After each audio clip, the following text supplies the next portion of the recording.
everybody. Welcome to Game Vine. My name's A. My name is Marissa. And my name's David. And this is Alex's Board Game Stand, where we review kids' board games. Today we'll be reviewing Clomping Creatures by Haba.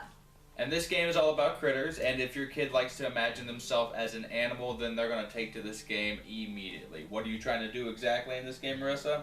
Well, you're trying to mimic the movement of the animal on your card on the back of the person to your left. So for an example, if you were holding the card that has the image of a rabbit, you are trying to mimic the movement of a rabbit on your partner's back. So I might make sort of a hopping motion, and she would think, that feels like a jumping bunny. And if we're both right, then we both get a card. And the person with the most cards at the end of the game is the winner. It's very simple, and that's really the only kind of gimmick in the game and or the gaming mechanism. Once you get that down, you're able to just go in and play this game and try to resemble as many animals as you possibly can. So without further ado, let's show you what comes in the box and how to play.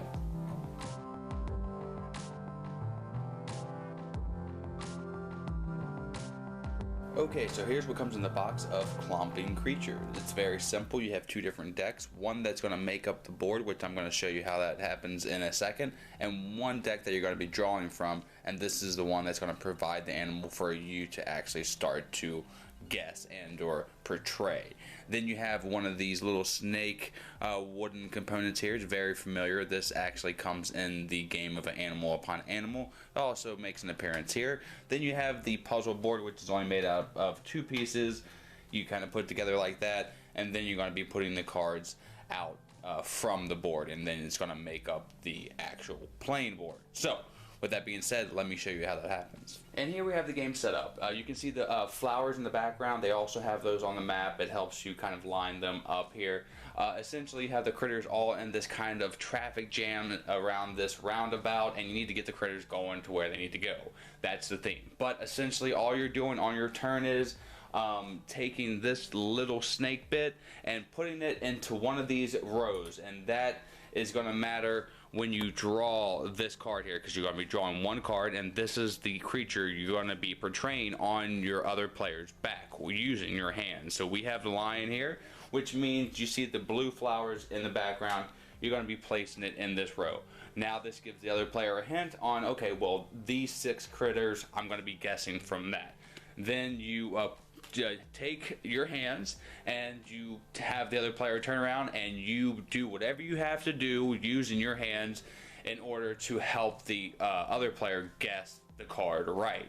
And this is how you collect cards. Essentially, that is how you win the game, is having the most cards. And the way that you accumulate those cards is if the player gets the animal right, you will take this card and put it in your pile, and they will take the same animal from the line here and put it in front of them.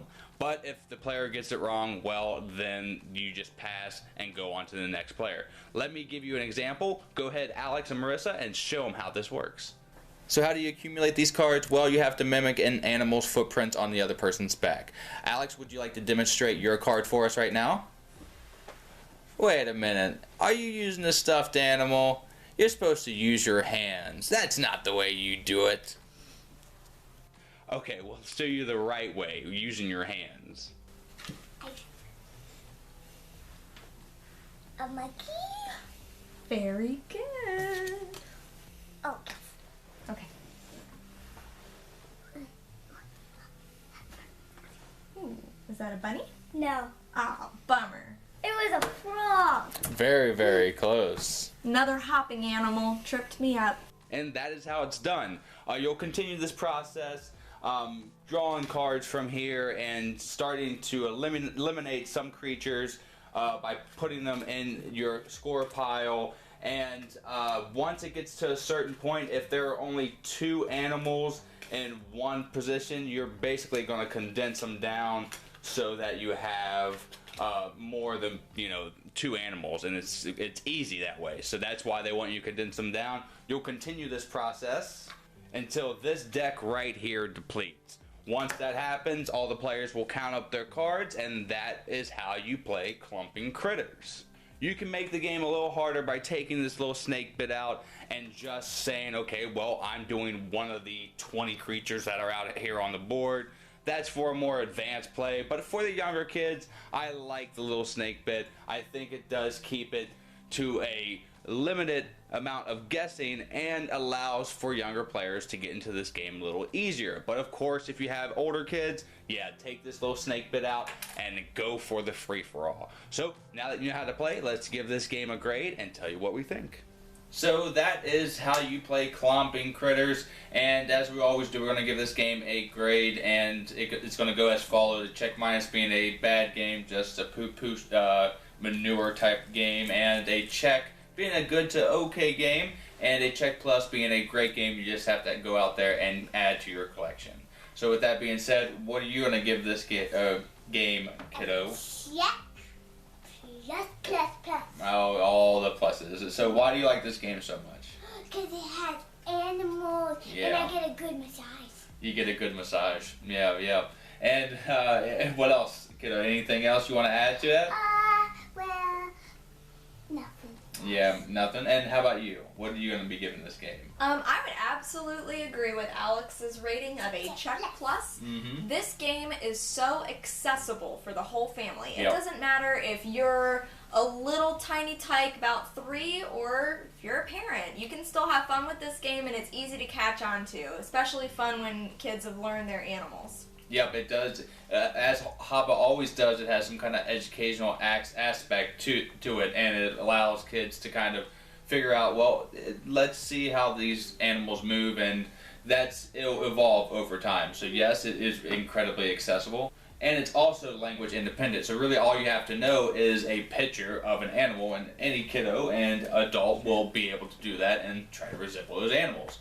So with that being said, I'm going to give this game a check plus for the family, a check personally for me, because it's not a game that I want to go back to because it's not really built for me, but I like the gimmick of it. I've not seen this kind of mechanism introduced in any other game, but leave it to Haba to introduce it. They always have. I've seen a game by Haba that they have a pig nose and you're trying to get truffles and it's a magnet and put it in a box, and of course they're going to do something that's innovative and very fun for kids, because I mean, this is something that you love to do. You like to mimic animals, right, kiddo? And now she gets to give massages in an animal manner and get them as well. But ultimately, I'm going to give this game a check plus. So that is a huge recommendation from the whole family, right? Absolutely. And until the next time that we see you, thank you so much for joining us here on Alex's Board Game Stand. I've been Dave. I'm Marissa. I'm Eddie. And have a great rest of your day and a great time with all that you play. We're out. Bye, everybody. See ya. Bye.